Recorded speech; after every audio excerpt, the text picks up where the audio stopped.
Hi friends, இந்த வீடியோவில் silk த்ரெட்டில் எப்படி செயின் ஸ்டிச் போடுறது அப்படின்னு சொல்லி தான் பார்க்க போகிறோம். அதுவும் ரொம்ப டீட்டெயிலாக பார்க்க போகிறோம். வீடியோவை ஸ்கிப் பண்ணாமல் பாருங்கள்.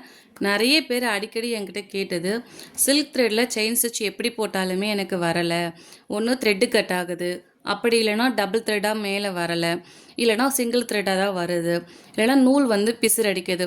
இதுக்கு எதனா ஈஸி மெத்தட் இருந்தால் சொல்லுங்கள், இல்லை எப்படி போட்டால் நமக்கு இந்த செயின் ஸ்டிச் வந்து வரும். சரி த்ரெட்டில் போடுறதுக்கு ஈஸியாக இருக்குது, ஆனால் சில்க் த்ரெட்டில் போடுறதுக்கு கஷ்டமாக இருக்குது. இந்த மாதிரி நிறைய பேர் வந்து என்கிட்ட கேட்டிருந்தாங்க. ஸோ அவங்களுக்கான வீடியோ தான். இப்போ தான் நீங்கள் வந்து ஆரி ஒர்க் புதுசாக பழகுறீங்க அப்படின்னா கண்டிப்பாக இந்த வீடியோவை வந்து ஃபுல்லாக பாருங்கள். இந்த வீடியோலேயே வந்து பார்த்திங்கன்னா நிறைய டிப்ஸ் அண்ட் ட்ரிக்ஸ் நான் சொல்லியிருப்பேன். ஸோ வீடியோவை ஸ்கிப் பண்ணாமல் பாருங்கள். அப்போ தான் உங்களுக்கு சின்ன சின்ன டிப்ஸ் எல்லாமே வந்து ஈஸியாக புரியும். சில்க் த்ரெட் போடுறதுக்கும் ஈஸியாக இருக்கும். ஃபஸ்ட்டு சில்க் த்ரெட்டை பொறுத்த வரைக்கும் நல்ல பிராண்டு, நல்ல குவாலிட்டியான த்ரெட்டு எடுத்திங்கன்னா தான் உங்களுக்கு சில்க் த்ரெட் செயின் ஸ்டிச் வந்து ஈஸியாக வரும். ஓகேங்களா? ஒரு சில பேர் வந்து நான் போன வருஷம் வாங்கி வச்சுருந்தேன், இப்போ வந்து நான் ஆரி ஒர்க் பழகலாம் அப்படின்னு சொல்லி இன்ட்ரெஸ்டடாக இருக்குது, அதனால் அந்த த்ரெட்டை வந்து நான் ப்ராக்டிஸ் பண்ணுறேன், அதனால் எனக்கு சரியாக வரலையோ, இந்த மாதிரி கொஷினும் கேட்குறீங்க. கண்டிப்பாக இருக்கலாம். ஏன்னா ரொம்ப நாள் த்ரெட்டாக இருந்தாலுமே ஸோ த்ரெட்டு வந்து உங்களுக்கு குவாலிட்டி இருக்காது. அப்படி இல்லையா, நல்ல பிராண்டாக இருக்காது. ஸோ அது என்ன பிராண்டுன்னு நமக்கும் தெரியாது இல்லைங்களா, எப்போயோ வாங்கி வச்சதாக இருக்கும். அதனால் நான் என்ன சொல்கிறேன் அப்படின்னா, நீங்கள் புதுசாக ஆரி ஒர்க் பழகுறீங்க அப்படின்னா உங்களுக்கு டிஸ்பிளேயில் காமிக்கிற மாதிரி டபுள் பெல் எல்லாம் பெல் பிராண்டு, அப்படி இல்லையா உங்களுக்கு இது ரெண்டுமே கிடைக்கல அப்படின்னா லோட்டஸ் வாங்கிக்கலாம், இல்லைனா ராயல் வாங்கிக்கலாம். இந்த மாதிரி உங்களுக்கு பக்கத்தில் என்ன கிடைக்குதோ நல்ல பிராண்டாக பார்த்து வாங்கிக்கோங்க. அதிகமாக பெல் பிராண்டும் டபுள் பெல்லும் அவ்வளோ சீக்கிரம் கிடைக்காது. மற்ற பிராண்டில் கொஞ்சம் ஈஸியாக கிடைக்கும். அந்த த்ரெட்டை வாங்கி பாருங்கள். உங்களுக்கு நல்லாவே ப்ராக்டிஸ் வருது, நல்லா இருக்குது அப்படின்னா யூஸ் பண்ணிக்கலாம். என்னோடய ஸ்டூடெண்ட்ஸ்க்கு நான் பெல் கொடுப்பேன், அப்படின்னா டபுள் பெல் கொடுப்பேன். அடுத்தது நீங்கள் 2-3 தடவை செயின் ஸ்டிச் போட்டுட்டீங்க, ஆனால் அந்த த்ரெட்டு வந்து கொஞ்சம் பிசுறு அடிச்சிருக்கு, அதோடையே சேர்த்து நீங்கள் கண்டினியூ பண்ணிங்கனாலும் த்ரெட்டு வந்து ஒரு 2 செயினுக்கு அப்புறம் கட் ஆகிறதுக்கு வாய்ப்பு இருக்குது. அதனால தான் ஒரு சில பேருக்கு வந்து செயின் ஸ்டிச் போட்டுட்டு இருக்கும்போது திடீர்னு கட் ஆகுது அப்படின்னு சொல்கிறீங்க. இது ஒரு ரீசன். ஓகேங்களா? அதுக்கப்புறம் வந்து பார்த்தீங்கன்னா சில்க் த்ரெட்டில் வந்து இந்த மாதிரி ஒரே கலரில் நீங்கள் 2 த்ரெட்டு வாங்கிக்கலாம். இல்லை என்னால் வந்து ஒரே கலரில் 2 த்ரெட்டு வாங்க முடியாது அப்படின்றவங்களுக்கு ஸோ இந்த மாதிரி பாபின் வந்து கிடைக்கும். டெய்லர் ஷாப்பில் வந்து பார்த்தீங்கன்னா இந்த மாதிரி பாபின் கிடைக்கும். இதில் வந்து நீங்கள் என்ன பண்ணிக்கலாம்னா, இந்த நூல் கண்டிலிருந்து வேணுங்கிற அளவுக்கு நூலை வந்து இதில் சுற்றி வச்சுக்கலாம். அப்போ நமக்கு 2 த்ரெட்டாக இருக்கும். ஓகேங்களா? ஒரே கலரில் நமக்கு 2 த்ரெட்டு வரும். இதுலேயுமே நிறைய பேர் டவுட் என்னென்னா, ஸோ இந்த சில்க் த்ரெட்டில் நான் எப்படி டபுள் த்ரெட்டாக எடுக்கிறது, வேணுங்கிற அளவுக்கு நூலை வெளியே எடுத்துட்டு அந்த த்ரெட்டை வந்து கட் பண்ணி விட்டுக்கணுமா, அதுக்கப்புறம் திரும்பி முடிஞ்சிருச்சுன்னா நான் எப்படி ஸ்டார்ட் பண்ணுறது, இந்த மாதிரி ஒரு டவுட்ஸ்லாம் இருக்குது. ஸோ அதுக்காக தான் டீட்டெயிலாக எக்ஸ்பிளைன் பண்ணுறேன். ஸோ நூல் கண்டிலிருந்து ஒரு நூலும் பாபின்லேருந்து ஒரு நூலும் நீங்கள் எடுத்திங்கன்னா உங்களுக்கு 2 த்ரெட்டாக கிடைக்கும். இல்லை என்கிட்ட பாபின்லாம் இல்லை அப்படின்றவங்களுக்கு சின்ன பென்சிலை சுற்றி வச்சுக்கலாம், இல்லை ஒரு சின்ன பேப்பரை ரோல் பண்ணி அதில் சுற்றி வச்சுக்கலாம். ஓகேங்களா? இப்போ நான் பாபினில் போட்டிருக்கேன். அதுக்கப்புறம் இன்னொரு டிப்ஸ் வந்து பார்த்திங்கன்னா, நீங்கள் தரையில் வச்சு இந்த நூல் கண்டை வச்சு ப்ராக்டிஸ் பண்ணும்போது ஒன்று இந்த நூல் வந்து ரெண்டுமே வந்து உருண்டுகிட்டே இருக்கும். இப்படி உருண்டுக்கிட்டே இருக்கும்போது உங்களுக்கு என்ன ஆகும்னா, இது ரெண்டுமே வந்து கலந்து உங்களுக்கு சிக்காகும். ஓகேங்களா? அதுக்கு நீங்கள் என்ன பண்ணலாம் அப்படின்னா, இந்த மாதிரி ஒரு பாக்ஸ் வச்சுக்கோங்க. இந்த மாதிரி பாக்ஸில் நீங்கள் இந்த த்ரெட்டை வந்து போட்டு வச்சுக்கோங்க. ஓகேங்களா? அதை நீங்கள் ஃப்ரேமுக்கு கீழே வந்து கொண்டு வந்து வச்சிட்டிங்க அப்படின்னா உங்களுக்கு என்ன தான் நீங்கள் வந்து ரொட்டேட் பண்ணாலும், நூலை வேணுங்கிற அளவுக்கு இழுத்தாலும் இந்த பாக்ஸ்க்குள்ளேயே தான் இருக்குமே ஒழிஞ்சு உங்களுக்கு தரையில் வந்து உருண்டுகிட்டே இருக்காது. இப்போ எப்படி செயின் ஸ்டிச் போடுறதுன்னு பார்க்கலாம். இப்போ நான் வந்து பாபிலேருந்து ஒரு த்ரெட்டும் சில்க் த்ரெட்லேருந்து ஒரு த்ரெட்டும் எடுத்து 2 த்ரெட்டாக எடுத்துருக்கிறேன். இந்த 2 த்ரெட்டு வந்து பார்த்திங்கன்னா நான் என்ன செய்கிறேன்னா, நம்ம வலது கையில் ஆள்காட்டி விரலில் ஒரு 2 சுற்று சுற்றிக்கிறேன். சுற்றிட்டு இந்த மாதிரி ஒரு நாட் போட்டுக்கிறேன்.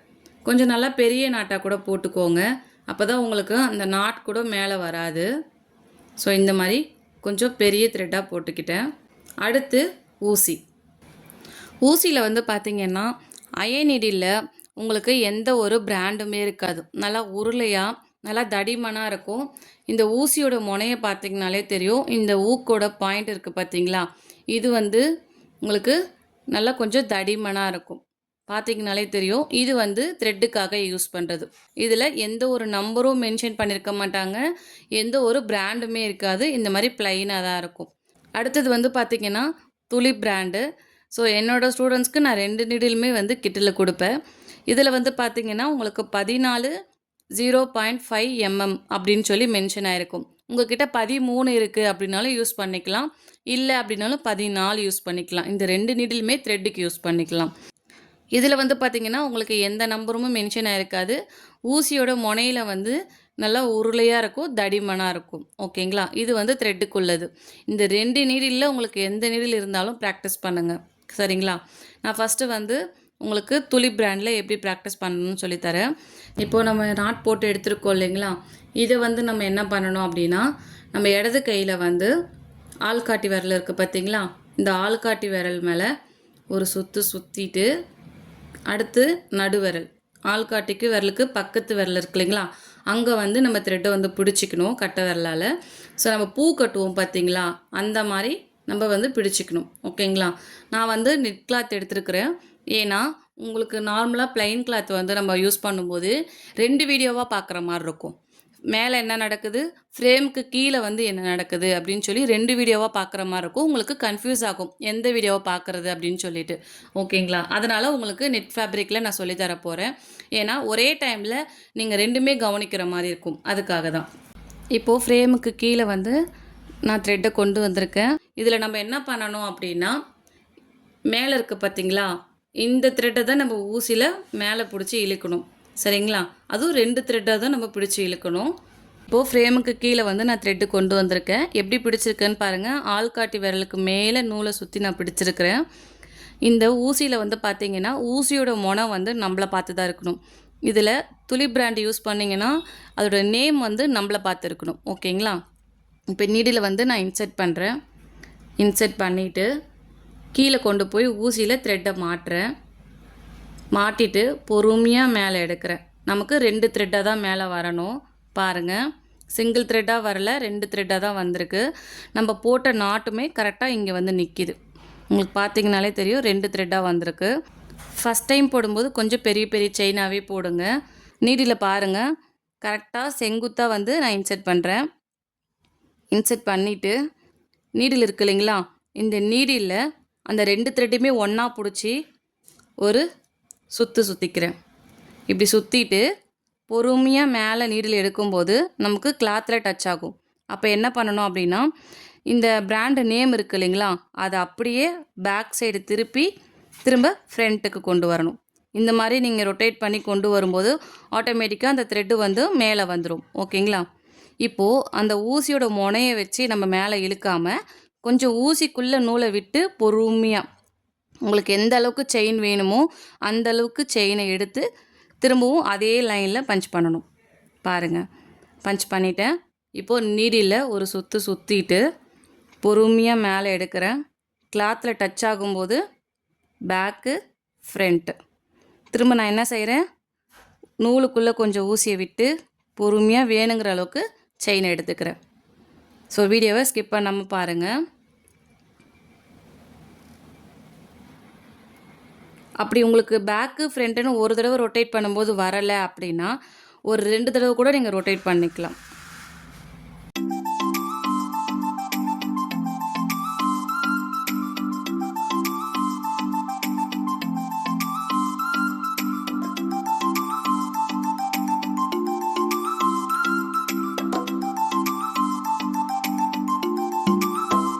இப்போ நம்ம கம்ப்ளீட் பண்ண போகிறோம். ஸோ இப்போ எண்டு நாட் போட்டுக்கலாம். பெரிய செயினாக எடுத்துகிட்டு அதுக்கு பக்கத்துலேயே இன்னொரு செயின் எடுக்கணும். இந்த மாதிரி டபுள் த்ரெட்டாக மேலே வந்ததுக்கப்புறம் ஃபஸ்ட் எடுத்தோம் இல்லைங்களா, அந்த செயின் வழியாகவே செகண்டாக எடுத்த செயின் மேலே வரும்.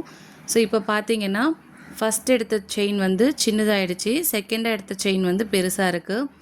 இது வழியாகவே ஊசியை விட்டு நீடில் வந்து பேக் சைடு திருப்பி என்ன பண்ணணும் அப்படின்னா, ஃபஸ்ட் எடுத்த செயின் இருக்குது இல்லைங்களா, டபுள் த்ரெட்டாக இருக்குது பாருங்கள், அதை ஊசியில் நம்ம டைட்டாக பிடிச்சிக்கணும்.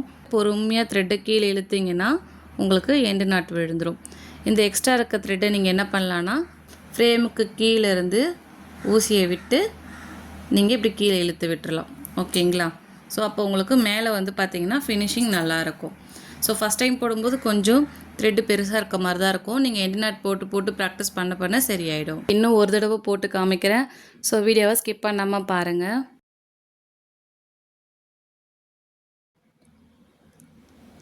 நீடியில் பஞ்ச் பண்ணுறேன். நீடியில் ஒரு சுற்றிட்டு பொறுமையாக மேலே எடுத்து பேக்கு ஃப்ரண்ட்டு. ஸோ வேணுங்கிற அளவுக்கு செயினை இழுத்துட்டு திரும்ப இன்சர்ட் பண்ணுறேன். நீடியில் ஒரு சுற்றிட்டு பொறுமையாக மேலே நீடில் எடுக்கும்போது கிளாத்தில் டச் ஆகும். ஸோ அப்போ வந்து பேக்கு ஃப்ரண்ட்டு இந்த மாதிரி ரொட்டேட் பண்ணிக்கணும். ஓகேங்களா? இதுவே நீங்கள் அயன் நீடில் போடுறீங்க அப்படின்னா உங்களுக்கு நேம்லாம் எதுவுமே மென்ஷன் ஆகிருக்காது. ஸோ அந்த ஊக்கோட மொனம் மட்டும் நம்மளை பார்த்து இருக்கணும். அதை மட்டும் நீங்கள் கவனிச்சுக்கோங்க. சில பேருக்கு இதில் போடுறதுக்கு ஈஸியாக இருக்கும். ஏன்னா இதில் வந்து கொஞ்சம் உங்களுக்கு உருளையாக இருக்கனால ரொட்டேட் பண்ணுறதுக்கும் ஈஸியாக இருக்கும். நான் இதுலேயுமே போட்டு காமிக்கிறேன். நீடியில் ஒரு சுற்றிட்டு பொறுமையாக மேலே எடுக்கும்போது கிளாத்தில் டச் ஆகுது இல்லைங்களா? அப்போது பேக்கு ஃப்ரண்ட்டு. ஓகேங்களா? வேணுங்கிற அளவுக்கு செயினை எடுத்து திரும்ப இன்சர்ட் பண்ணுறேன். ஒரு சுற்றுறேன். பொறுமையாக பேக்கு ஃப்ரண்ட்டு. அதே மாதிரி சில்க் த்ரெட் போட்டுகிட்டே இருக்கும்போது நிறைய பிசுறு அடிக்குது, கட் ஆகிட்டே இருக்குது அப்படின்னா அந்த செயினை நீங்கள் அப்படியே கண்டினியூ பண்ணாதீங்க. ஒரு 3 செயின் போட்டிங்கனாலும் அப்புறம் திரும்ப ஆட்டோமேட்டிக்காக கட் ஆகிடும்.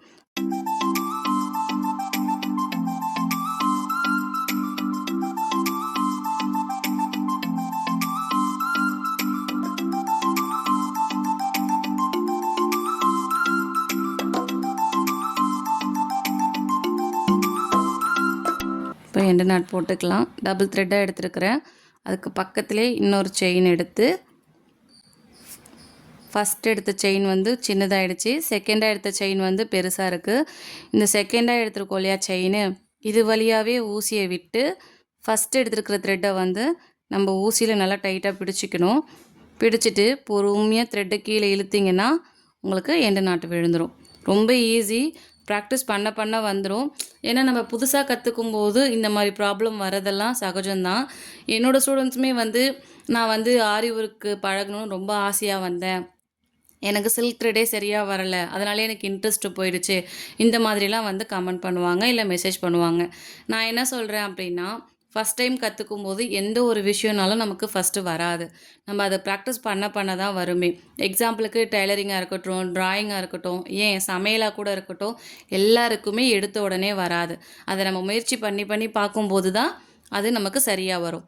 சின்ன தவறுகள் நம்ம அதில் என்ன தான் பண்ணுறோம், அவங்களுக்கு வரும்போது நமக்கு ஏன் வரலை, அப்போ நம்ம ஏதோ ஒரு மிஸ்டேக் பண்ணுறோம் அப்படின்னு சொல்லி நீங்களே கண்டுபிடிக்க ஆரம்பிச்சிட்டிங்கன்னா உங்களுக்கு அந்த ப்ராப்ளத்தை சால்வ் பண்ணுற அளவுக்கு நீங்களே ட்ரெயின் ஆகிடுவீங்க. ஓகேங்களா? இதில் ஃபஸ்ட்டு நீங்கள் செய்ய வேண்டியது வந்து என்னென்னா, ப்ராக்டிஸ் பண்ணிகிட்டே இருக்கணும். அது மட்டும்தான். இப்போ ஒரு நாள் பண்ணிவிட்டு இன்றைக்கி வரலன்னு சொல்லி ஒரு 2 நாள் கழித்து திரும்ப ப்ராக்டிஸ் பண்ண உக்காந்திங்கன்னா கண்டிப்பாக வராது. முயற்சி பண்ணிவிட்டு கண்டிப்பாக இதுக்குன்னு டைம் ஸ்பெண்ட் பண்ணிங்கன்னா உங்களுக்கு ஈஸியாக வந்துடும். இப்போது சில்க் த்ரெட்டில் செயின் ஸ்டிச் எப்படி போடுறதுன்னு பார்த்துட்டோம். நீங்களும் வீட்டில் ப்ராக்டிஸ் பண்ணுங்கள். குறைஞ்சது நல்லா போடுற வரைக்கும் லைன் போட்டு ப்ராக்டிஸ் பண்ணிகிட்டே இருங்க. ஏன்னா ஒரு சில பேர் இங்கே ஸ்டார்ட் பண்ணி அந்த ஃப்ரேம் ஃபுல்லாகவே ரவுண்டாக போட்டுட்டு வரீங்க. பெரிய செயினாக கிட்டத்தட்ட ஒரு 2 இன்ச்சுக்கு கூட அந்த செயின் போகுது. அந்த மாதிரிலாம் வேணாம். நல்லா நீட்டாக லைன் போட்டு ப்ராக்டிஸ் பண்ணிவிட்டு அதிலே வந்து நீங்கள் பாயிண்ட்டை மார்க் பண்ணிக்கோங்க. ஃபஸ்ட்டு ஒரு சென்டிமீட்டருக்கா போடுங்க, அப்புறம் 1/2 சென்டிமீட்டர் போடுங்க, அப்புறம் 1/4 சென்டிமீட்டருக்கு போடுங்க. இந்த மாதிரி கொஞ்சம் கொஞ்சமாக கம்மி பண்ணிக்கோங்க அந்த செயினை. கம்மி பண்ணி போடுங்க. ஸோ உங்களுக்கு இந்த வீடியோ பிடிச்சிருந்துச்சின்னா மறக்காமல் லைக் பண்ணுங்கள். வீடியோஸ் உங்களுக்கு யூஸ்ஃபுல்லாக இருந்துச்சுன்னா கமெண்ட் பண்ணுங்கள். நம்மளோட ஃப்ரீ ஆரி கிளாஸ்க்கான நெக்ஸ்ட் பேட்ச் அட்மிஷன் வந்து ஓப்பனில் தான் இருக்குது. உங்களுக்கும் இன்ட்ரெஸ்ட் இருக்குது, வீட்டில் இருந்து ஆரி ஒர்க் கற்றுக்கிட்டு அது ஒரு பிஸ்னஸாக கொண்டு போகணுன்னு நினச்சிங்கன்னா நம்மளோட ஃப்ரீ ஆரி கோர்ஸில் வந்து ஜாயின் பண்ணிக்கலாம். பேசிக்கில் இருந்து அட்வான்ஸ் வரைக்கும் நம்ம சொல்லிக் கொடுக்குறோம். ஸோ கோர்ஸ் கம்ப்ளீட் பண்ணுற எல்லாருக்குமே கவர்மெண்ட் ரெஜிஸ்டர் சர்டிஃபிகேட் நம்ம கொடுக்குறோம். உங்களுக்கும் இன்ட்ரெஸ்ட் இருக்குன்னா மேலே தெரிகிற வாட்ஸ்அப் நம்பருக்கு இந்த டீட்டெயில்ஸ் கேட்டு ஜாயின் பண்ணிக்கோங்க. இல்லை உங்கள் ஃபேமிலி ஃப்ரெண்ட்ஸில் யாருக்குன்னா ஆரி ஒர்க் கற்றுக்கணும்னு இன்ட்ரெஸ்ட் இருக்குது, இல்லை ஆரி ஒர்க் பழகுறாங்க புதுசாக அப்படின்னா கண்டிப்பாக இந்த வீடியோவை ஷேர் பண்ணுங்கள், அவங்களுக்கும் யூஸ்ஃபுல்லாக இருக்கும். இப்போ நம்மளுமே 4500 ஃபீஸ் வாங்கி தான் கிளாஸ் எடுக்கிறோம். நிறைய பேரால் அது கட்ட முடியல, எங்களுக்கு எதனா ஆஃபர் கொடுக்க முடியுமான்னு கேட்குறாங்க. ஸோ அதனால் நம்ம இந்த ஃப்ரீ கிளாஸஸ் வந்து எடுத்துகிட்ருக்கோம். உங்களுக்கும் வேணும் அப்படின்னா ஜாயின் பண்ணணும்னு விருப்பப்பட்டீங்கன்னா இந்த கோர்ஸில் வந்து ஜாயின் பண்ணிக்கலாம். ஸோ கிளாஸ் முடிச்சதுக்கப்புறம் லைஃப் டைம் அக்சஸ் வீடியோவும் கொடுத்துட்றோம். ஏன்னா உங்களுக்கு கிளாஸ் சம்மந்தமாக எந்த டவுட்னாலும் திரும்ப எடுத்து பார்த்துக்கலாம். டெலீட் ஆகுறதோ டீஆக்டிவேட் ஆகுறதோ நம்மளோட சைடில் ஆகாது. எப்பயுமே உங்கள்கிட்ட அந்த கிளாஸ் இருந்துகிட்டே இருக்கும். இந்த வீடியோ உங்களுக்கு ரொம்ப யூஸ்ஃபுல்லாக இருந்துச்சுன்னா மறக்காமல் கமெண்ட் பண்ணுங்கள். தேங்க்யூ.